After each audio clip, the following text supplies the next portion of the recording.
Be ready. Start. The facts very briefly are that the appellant produces inter alia reduced crude oil, for short RCO, by notification number 75/84 CE dated 1/3/1984. The central government, in exercise of its powers under sub-rule 1 of Rule 8 of the Central Excise Rules 1944, for short the rules, exempted goods described in column 3 of the table annexed to the notification from so much of the duty of excise as is specified in the notification, subject to the intended use or the conditions, if any, laid down in column 5 of the table annexed to the notification. One of the goods exempted from excise duty by the notification was RCO if produced only from indigenous crude oil, subject to intended use as fuel for generation of electrical energy by electricity undertakings owned or controlled by the central government or any state government or any state electricity board or any local authority or any licensee under Part 2 of the Indian Electricity Act 1910, except those who produce electrical energy not for sale but for their own consumption or for supply to their own undertakings.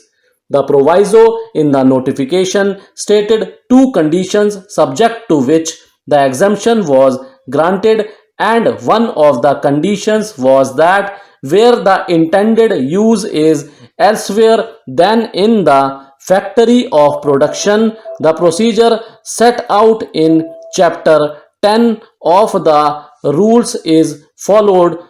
Rule 192 in Chapter 10 of the rules provided inter alia that where the central government has by notification under Rule 8 sanctioned the remission of duty on excisable goods other than salt used in a specified industrial process, and it is necessary for this purpose to obtain an excise registration certificate, he should submit the requisite application along with the proof of payment of the registration fee and shall then be granted a registration certificate in the proper form. Rule 192 further provided that the concession shall, unless renewed by the collector, cease on the expiry of the registration certificate. The Ahmedabad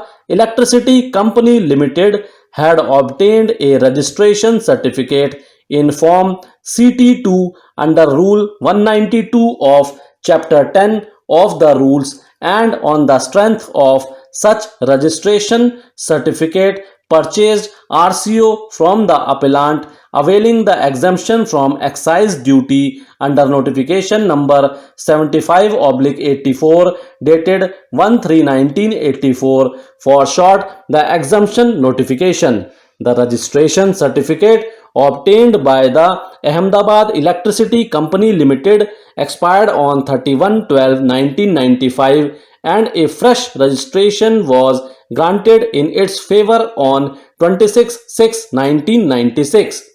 After issuing two show cause notices, the Assistant Commissioner of Central Excise passed two orders demanding excise duty from the appellant for RCO supplied to the Ahmedabad Electricity Company Limited during the period 1/1/1996 to 25/6/1996, on the ground that the said company did not have a registration certificate in Form CT2 under Rule 192 of Chapter 10 of the rules during this period, and therefore the RCO supplied by the appellant to the Ahmedabad Electricity Company Limited during this period was not exempt from excise duty. The appellant paid the excise duty and subsequently applied for refund, contending that the registration certificate in Form CT2 had been obtained by the Ahmedabad Electricity Company Limited on 26/6/1996. The refund claims were rejected by the Assistant Commissioner. Thereafter, the appellant filed appeals before the Commissioner of Central Excise Appeals, who confirmed the demands of excise duty for the period from 1/1/1996 to 25/6/1996. The appellant then filed 3 appeals before the tribunal